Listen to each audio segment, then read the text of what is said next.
नमस्कार, मैं हूं सत्यपाल और आप देख रहे हैं CWB हिंदी न्यूज। शक संवत 1947 विक्रम संवत 2082 आज फाल्गुन मास के शुक्ल पक्ष की चतुर्दशी तिथि और दिन सोमवार है। तदनुसार अंग्रेजी तारीख 2 मार्च सन 2026 चतुर्दशी तिथि शाम 5:55 तक रहेगी। उसके उपरांत पूर्णिमा तिथि लग जाएगी। कई पंचांगों और विशेषज्ञों के अनुसार आज यानी 2 मार्च को होलिका दहन मनाया जाएगा। हालांकि कुछ क्षेत्रों में भद्राकाल और चंद्र ग्रहण के प्रभाव के कारण यह 3 मार्च को भी मनाया जा सकता है। आप सभी को होली की ढेर सारी शुभकामनाएं। सबसे पहले आज की सुर्खियां। भारत T20 वर्ल्ड कप के सेमीफाइनल में पहुंचा। 5 मार्च को इंग्लैंड से होगा मुकाबला। वेस्टइंडीज को 5 विकेट से हराया। संजू के नाबाद 97 रन। हरियाणा के बजट में सरकार का 10 सेक्टरों पर रहेगा फोकस। आज सीएम नैब सिंह सैनी 2.15 लाख करोड़ का पेश कर सकते हैं बजट। हरियाणा में होली पर बदलेगा मौसम का रंग। IMD ने जताई बारिश की संभावना। पुलिस कर्मियों को होली का शानदार तोहफा। बेटे की शादी पर 2.5 लाख रुपए शगुन देगी हरियाणा सरकार। मनीषा मौत केस में CBI जांच सार्वजनिक करने की मांग। बुढेड़ा करने की पंचायत में 7 मार्च तक का अल्टीमेटम। होली पर हरियाणा सीएम की 2 बड़ी घोषणाएं। वैदिक कृषि संस्थान व 4 लेन हाईवे का दिया तोहफा। हरियाणा पुलिस के PMT व PST जल्द होंगे शुरू। पंचकुला स्टेडियम में 2 हॉल रिजर्व रखने के लिए हरियाणा SSC ने लिखा लेटर। हरियाणा में एक और सड़क बनेगी 4 लेन। पंचायत मंत्री ने किया शुभारंभ। हरियाणा में कक्षा 1 से लेकर 8वीं तक जारी हुई वार्षिक परीक्षा की डेट शीट। हिसार पहुंचे किसान जागृति यात्रा। किसान नेता डल्लेवाल कर रहे नेतृत्व। 19 मार्च की दिल्ली रैली में शामिल होने का आह्वान। सिरसा में चौटाला माइनर टूटे। 20 एकड़ फसल डूबी। किसानों और सिंचाई विभाग ने भरी दरार। किसानों ने मुआवजे की रखी मांग। भिवानी पहुंचे पूर्व मंत्री कैप्टन अभिमन्यु। हुड्डा पर लगाया जाट आरक्षण आंदोलन में षड्यंत्र का आरोप। होली पर हर्बल कलर की डिमांड। दुकानदार बोले पिछले साल से अधिक हो रही है बिक्री। और पेट्रोल डीजल 10 से 12 रुपए तक महंगे हो सकते हैं। सोना 30,000 रुपये बढ़कर 1,90,000 तक जा सकता है। अमेरिका ईरान जंग का असर। और अमेरिका इजराइल के हमले में ईरानी सुप्रीम लीडर खामेनेई की मौत। डोनाल्ड ट्रंप बोले 48 नेता एक झटके में खत्म। तो वहीं ब्रिटेन, फ्रांस, जर्मनी ईरानी हमले रोकने में मदद को तैयार। और अब खबरें विस्तार से। मार्च महीने की शुरुआत हो चुकी है। फरवरी जाते जाते गर्मी का न्योता दे गई है। दिन में तो पहले ही गर्म हवाएं चल रही हैं, रातें भी गर्म हो रही हैं। IMD के अनुसार प्रदेश के कई जिलों में तापमान ने 32 डिग्री सेल्सियस की सीमा को पार कर लिया है। राज्य के हिसार जिले में सबसे अधिक तापमान दर्ज किया गया, जो कि 32.5 डिग्री सेल्सियस रहा। इसके अलावा नारनौल में तापमान 31.1, भिवानी में 32.1, गुरुग्राम में 32.5 और नूंह में 32.6 डिग्री सेल्सियस रिकॉर्ड किया गया। 5 जिलों को छोड़कर सभी जिलों में तापमान ने 30 डिग्री सेल्सियस के आंकड़े को पार कर लिया है, जिससे लगता है कि आने वाले दिन गर्म हो सकते हैं। अधिकांश हिस्सों में पिछले 24 घंटों के अंदर न्यूनतम तापमान में 3 से लेकर 4 डिग्री सेल्सियस तक का उछाल देखने को मिला है, जिससे सुबह और शाम की खट्टी मीठी ठंड भी अब गायब होने लगी है। राज्य में सबसे कम तापमान की बात करें तो करनाल में दर्ज किया गया, जो कि 12.3 डिग्री सेल्सियस रहा। मौसम विभाग के अनुसार पश्चिमी विक्षोभ सक्रिय होने से राज्य के कई हिस्सों में बादलवाई रहने एवं हल्की बारिश की संभावना जताई गई है। 4 मार्च को एक पश्चिमी विक्षोभ सक्रिय होगा, जिसके प्रभाव से मौसम में बदलाव आने और तापमान में हल्की गिरावट नजर आ सकती है। होली के आसपास मौसम सामान्य रूप से गर्म रहने की संभावना जताई गई है। अब की बार होलाष्टक के समापन और होलिका दहन के आसपास चंद्र ग्रहण पड़ने की वजह से होलिका दहन का पूरा गणित ही गड़बड़ा गया है, जिस वजह से लोगों के बीच काफी कंफ्यूजन बना हुआ है कि होलिका दहन 2 मार्च को होगा या फिर 3 मार्च को। आज हम आपको इसी के बारे में विस्तार से जानकारी देने वाले हैं। अधिकतर ज्योतिष आचार्यों का कहना है कि 2 मार्च को होलिका दहन करना ज्यादा उचित रहेगा। इस वर्ष फाल्गुन पूर्णिमा तिथि की शुरुआत 2 मार्च को शाम 5:30 बजे से प्रारंभ हो रही है और इसका समापन अगले दिन 5:26 पर होगा। ऐसे में होलिका दहन पूर्णिमा तिथि में और भद्राकाल के समाप्त होने के बाद करना ही ज्यादा अच्छा है। ऐसे में 2 मार्च की संध्या में भद्रा का प्रभाव अवश्य रहेगा, किंतु इस बार भद्रा मुख का अभाव है। जैसे ही चंद्रमा दिखेगा तो वह ग्रहण लगा हुआ ही होगा। चंद्र ग्रहण मध्याह्न 3:20 से शुरू होकर शाम 6:45 पर मोक्ष होगा, जबकि सूतक काल इससे ठीक 9 घंटे पहले ही लागू माना जाएगा, क्योंकि यह ग्रहण भारत में दिखाई देगा। इस वजह से इसका सूतक काल भी यहाँ पर लागू होगा। इस दौरान कोई भी शुभ कार्य नहीं किया जाता है, अर्थात सभी शुभ कार्यों पर रोक लग जाती है। भारत में यह ग्रहण मात्र 20 मिनट का ही रहने वाला है। ज्योतिष आचार्यों का मानना है कि होलिका दहन 2 मार्च को शाम 7:30 बजे से लेकर रात्रि 11 बजे तक करना ज्यादा उचित रहेगा। वहीं रंगों वाली होली 4 मार्च को खेली जाएगी। ग्रहण में किसी भी प्रकार का कोई शुभ कार्य नहीं किया जाता। इसी वजह से 2 मार्च को होलिका दहन और 4 मार्च को रंगों वाली होली मनाई जानी ज्यादा अच्छी रहेगी।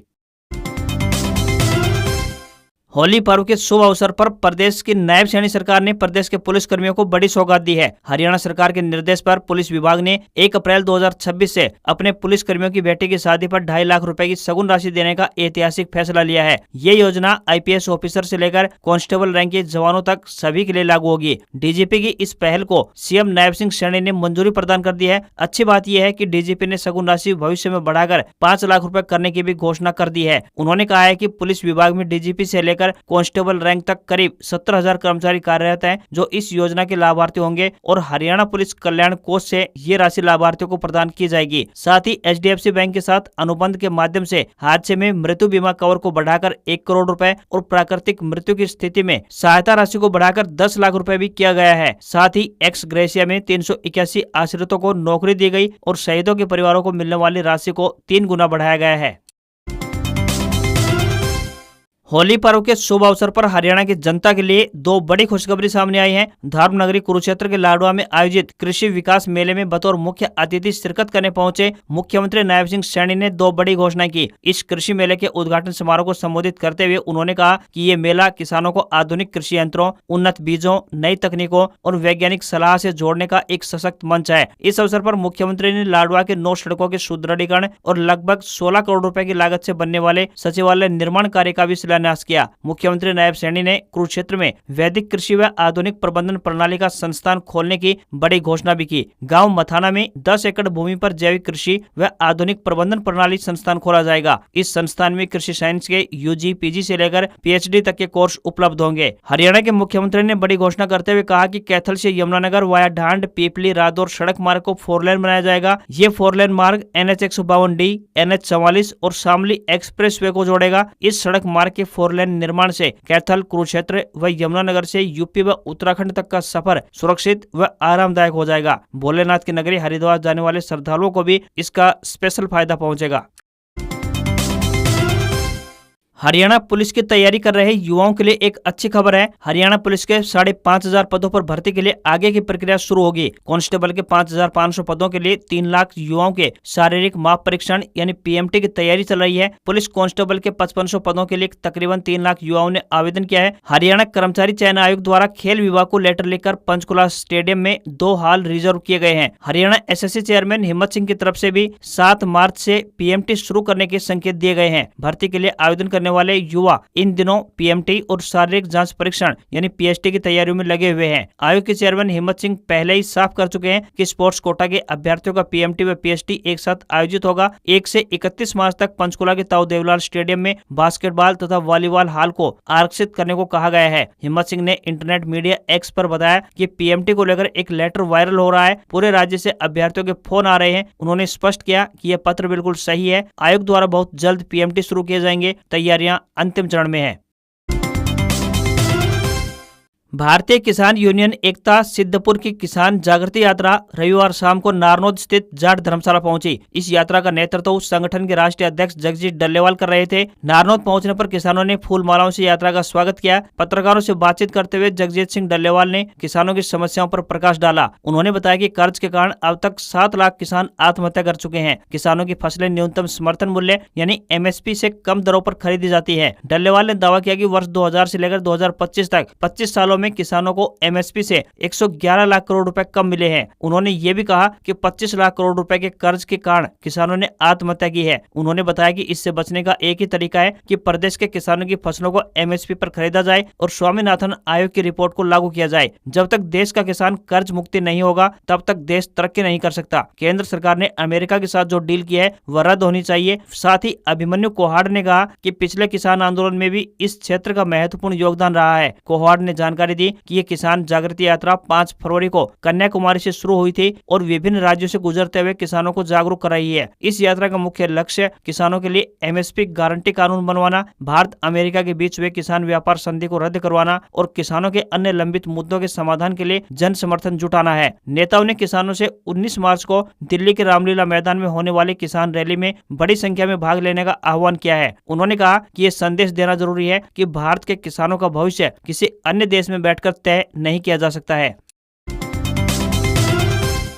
हरियाणा के मुख्यमंत्री नायब सिंह सैनी बतौर वित्त मंत्री दूसरी बार आज यानी 2 मार्च को बजट पेश करने जा रहे हैं। इस बार बजट 10% की वृद्धि के साथ 2.15 लाख करोड़ रुपए तक का पहुंचने का अनुमान है। मुख्यमंत्री सैनी इस बजट में 10 बड़े सेक्टरों जैसे उद्योग, स्टार्टअप, बड़े शहरों में नए sector, technical education, AI, research, agriculture पर फोकस करेंगे। हालांकि कुछ लोगों को इस बजट से निराशा हो सकती है। इसका मुख्य कारण प्रदेश पर लगातार बढ़ता कर्ज यानी 3,52,819 करोड़ रुपए है, जिसके चलते कॉमन एलिजिबिलिटी टेस्ट यानी CET पास युवाओं को झटका लग सकता है। मुख्यमंत्री सैनी ने घोषणा की थी कि सरकार CET पास बेरोजगार युवाओं को 9,000 रुपए मासिक भत्ता देगी, जिसका युवा इस बजट में बेसब्री से इंतजार कर रहे हैं। हालांकि इस बार युवाओं को राहत मिलती हुई दिखाई नहीं दे रही है। मुख्यमंत्री नायब सैनी ने 10 सेक्टरों में इंफ्रास्ट्रक्चर को सबसे ऊपर रखा है। इस बार इस सेक्टर में 25% की वृद्धि हो सकती है। साथ ही पावर विभाग की बात करें तो ये विभाग मंत्री अनिल विज के पास है। चूंकि इस सेक्टर में सरकार आम लोगों को कई तरह की सब्सिडी देती है, इसलिए इस सेक्टर के बजट में बढ़ोतरी होगी। साथ ही परिवहन विभाग की बात करें तो सरकार के पास अभी 5,000 बसों का बेड़ा है, जिसे बढ़ाने की तैयारी है। इसके अलावा हर जिले में इलेक्ट्रिक बसें भी दी जानी है। इसे देखते हुए पिछले साल के मुकाबले इस साल के बजट में परिवहन विभाग में भी बढ़ोतरी दिखाई देगी। कृषि सेक्टर की बात करें तो इस सेक्टर में भी 15% तक की वृद्धि दिखने वाली है। खेती किसानी प्रदेश में हमेशा एक बड़ा मुद्दा रहा है, इसलिए इस क्षेत्र में लगभग 1,500 करोड़ रुपए होने की उम्मीद है। शिक्षा की बात करें तो हरियाणा में सरकार सबसे ज्यादा बजट शिक्षा पर खर्च करती है। इसे देखते हुए इस सेक्टर में हर साल वृद्धि होती है। स्वास्थ्य विभाग की बात करें तो इस बजट में मुख्यमंत्री सैनी 20% तक की वृद्धि करेंगे। समाज कल्याण विभाग की बात करें तो शिक्षा के बाद हरियाणा सरकार सबसे ज्यादा समाज कल्याण विभाग पर खर्च करती है। इस बार भी मुख्यमंत्री इस बजट में 20% तक की वृद्धि करने की तैयारी कर रहे हैं।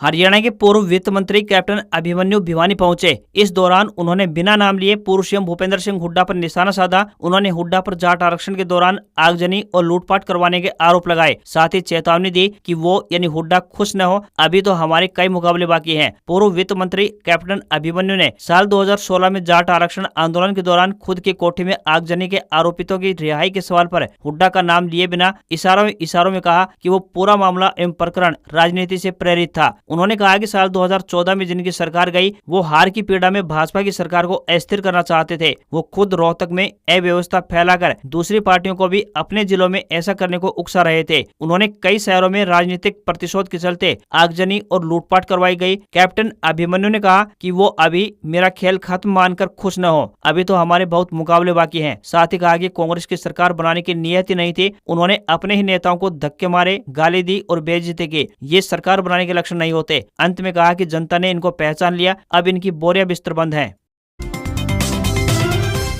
भिवानी जिले के ढाणी लक्ष्मण गांव में मनीषा की मौत के मामले को लेकर बुडेड़ा कन्नी की एक पंचायत हुई। गांव के मेन चौक में हुई इस पंचायत में मनीषा मौत मामले में CBI जांच सार्वजनिक करने की मांग उठी। पंचायत की अध्यक्षता बुडेड़ा कन्नी प्रधान सतबीर सिंह, जो कि पूर्व सरपंच हैं, ने की, जबकि धर्मपाल बारवास ने मंच का संचालन किया। इस पंचायत में दर्जनों गाँव के व्यक्तियों, विभिन्न गाँव के सरपंचों और बड़ी संख्या में महिलाओं ने हिस्सा लिया। सभी सर्व समाज के प्रतिनिधियों और सरपंचों ने जन संघर्ष में पूर्ण सहयोग का आश्वासन दिया। मनीषा की मौत के मामले में CBI जांच के खुलासे को लेकर भारी रोष व्यक्त किया गया। पंचायत में फैसला सुनाते हुए कहा गया कि अगर 7 मार्च तक मनीषा मौत मामले की CBI जांच सार्वजनिक नहीं की जाती है तो 7 मार्च को सुबह 8 बजे ढाणी लक्ष्मण से सैकड़ों महिलाओं के साथ पैदल यात्रा प्रारंभ की जाएगी। ये पैदल यात्रा 9 मार्च को DC ऑफिस पहुंचकर एक प्रदर्शन के रूप में समाप्त होगी। पंचायत ने चेतावनी दी कि यदि CBI जांच का खुलासा नहीं हुआ और दोषियों पर कड़ी कार्रवाई नहीं की गई तो इससे भी बड़ा आंदोलन किया जाएगा, जिसकी पूरी जिम्मेदारी शासन और प्रशासन की होगी।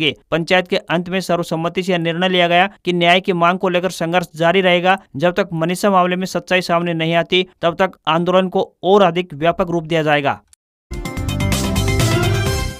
विद्यार्थियों के लिए एक जरूरी खबर सामने आई है। हरियाणा विद्यालय शिक्षा निदेशालय यानी HBSC ने शैक्षणिक सत्र 2025-26 के तहत कक्षा पहली से लेकर कक्षा 8वीं तक की वार्षिक परीक्षाओं की डेट शीट जारी कर दी है। शिक्षा विभाग द्वारा जारी आधिकारिक आदेश के अनुसार वार्षिक परीक्षाएं 11 मार्च 2026 से शुरू होकर 18 मार्च 2026 तक चलेंगी। परीक्षाएं राज्य की सभी सरकारी और निजी यानी प्राइवेट स्कूलों में निर्धारित समय सारणी के अनुसार संपन्न करवाई जाएंगी। 11 मार्च से शुरू होने वाली परीक्षाओं की वार्षिक परीक्षा का समय सुबह 8:30 बजे से लेकर 11:30 बजे तक का रहेगा। डेट शीट के अनुसार कक्षा पहली से 5वीं तक के विद्यार्थियों की 13 मार्च को अंग्रेजी विषय का पेपर होगा, तो कक्षा छठी के लिए 11 मार्च को हिंदी विषय का पेपर आयोजित करवाया जाएगा। 7वीं के लिए विद्यार्थियों की 11 मार्च को अंग्रेजी, कक्षा 8वीं के 11 मार्च को गणित की परीक्षा होगी। नई शिक्षा नीति के तहत असफल विद्यार्थियों और ऐसे परीक्षार्थी जो अपने अंकों में वृद्धि करना चाहते हैं, उनके लिए अप्रैल में सप्लीमेंट्री परीक्षा का आयोजन भी करवाया जाएगा।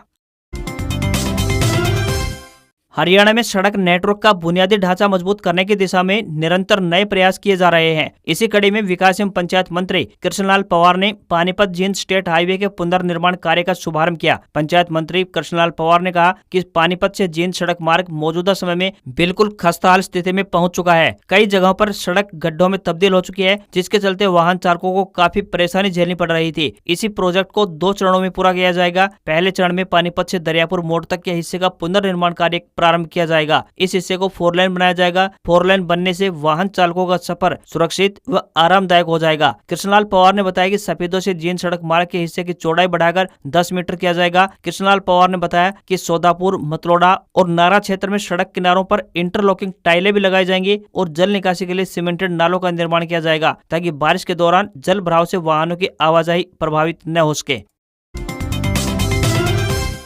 Ex serviceman contributory health scheme यानी ECHS स्टेशन फरीदाबाद की तरफ से ड्राइवर, नर्सिंग असिस्टेंट, सफाई वाला और कई अन्य पदों पर आवेदन मांगे गए हैं। इन पदों के लिए ऑफलाइन माध्यम से आवेदन भेज सकते हैं। ये पद संविदा आधार पर वर्तमान में केवल 1 वर्ष के लिए भरे जाएंगे। पुरुष और महिला दोनों वर्गों के उम्मीदवार आवेदन भेजने के योग्य हैं। आवेदक स्नातक पास होने चाहिए तथा एक क्लरिकल ट्रेड या आई फोर्सेज व कंप्यूटर का ज्ञान होना भी आवश्यक है। महिला अटेंडेंट, सफाई वाला, driver, clerk, data entry operator, pharmacist, nursing assistant व लैब सहायक व लैब टेक्नीशियन व डेंटल सहायक के पदों के लिए ये आवेदन मांगे गए हैं। न्यूनतम आयु 18 वर्ष और अधिकतम आयु 53 वर्ष तय की गई है। इन पदों के लिए कोई भी आवेदक शुल्क दे नहीं होगा। आवेदन करने की अंतिम तिथि 9 मार्च है। सैलरी 21,800 रुपए से लेकर 36,500 रुपए पर मंथ अलग अलग पोस्ट वाइज मिलेगी।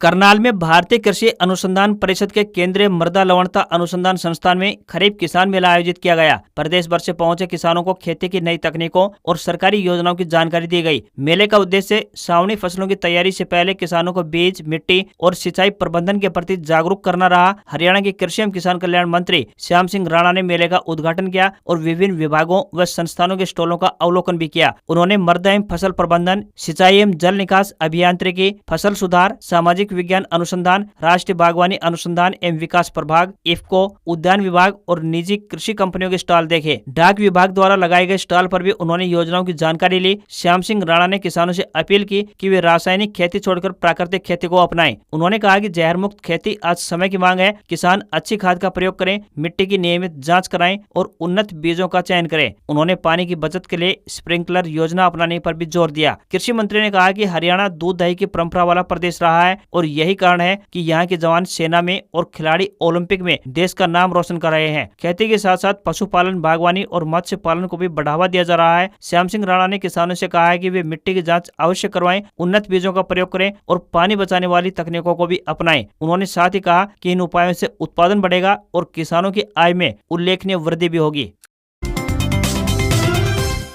भारत ने T20 वर्ल्ड कप के सेमीफाइनल में जगह बना ली है। अब टीम 5 मार्च को मुंबई के वानखेड़े स्टेडियम में इंग्लैंड से भिड़ेगी। सुपर 8 के आखिरी मुकाबले में भारत ने वेस्टइंडीज को 5 विकेट से हराकर अंतिम 4 का टिकट पक्का कर लिया। संजू सैमसन ने सबसे ज्यादा नाबाद 97 रन बनाए। कोलकाता के ईडन गार्डन्स में खेले गए मुकाबले में वेस्टइंडीज ने पहले बल्लेबाजी करते हुए 20 ओवर में 4 विकेट पर 195 रनों का विशाल स्कोर खड़ा किया। 196 रन के लक्ष्य का पीछा करते हुए भारत की शुरुआत डगमगाई। अभिषेक शर्मा और ईशान किशन 10-10 रन बनाकर बनाकर पेविलियन लौटे। तिलक वर्मा ने 15 गेंदों पर 27 रन बनाए, जबकि कप्तान सूर्य कुमार यादव ने 16 गेंदों में 18 रन जोड़े। लेकिन संजू सैमसन एक छोर से टिके रहे। उन्होंने सूर्य कुमार यादव 35 बॉल पर 58 रन की साझेदारी करके भारतीय पारी को संभाला। इतना ही नहीं, उन्होंने तिलक वर्मा के साथ 42, हार्दिक पांड्या के साथ 38 और शिवम दुबे के साथ नाबाद 20 रन की साझेदारी करके भारत को 19.2 ओवर में जीत दिला दी। एक समय 15 ओवर में कैरेबियाई टीम का स्कोर 4 विकेट के नुकसान पर 125 रन था। टीम ने आखिरी के 5 ओवर में 70 रन बनाए।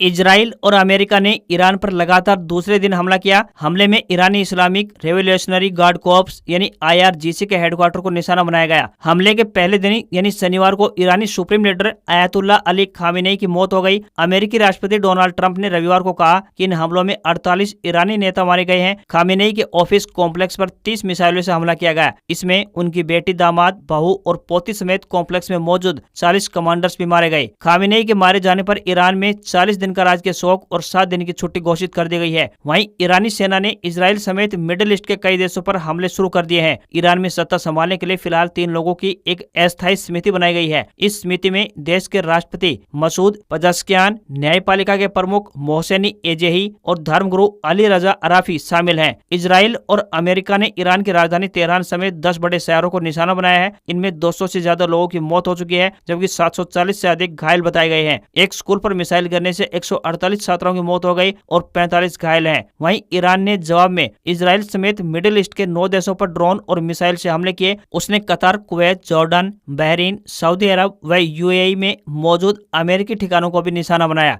UAE के सबसे ज्यादा आबादी वाले शहर दुबई के पाम होटल, एम रिसोर्ट और बुर्ज खलीफा के पास ड्रोन हमला भी किया गया। आज खबरों में बस इतना ही। देखते रहिए आपका अपना हरियाणा का सबसे बेहतरीन news channel CWB Hindi news. नमस्कार। इसी आशा के साथ आपका दिन शुभ रहे। एक बार फिर से सभी देशवासियों को होली की हार्दिक शुभकामनाएं।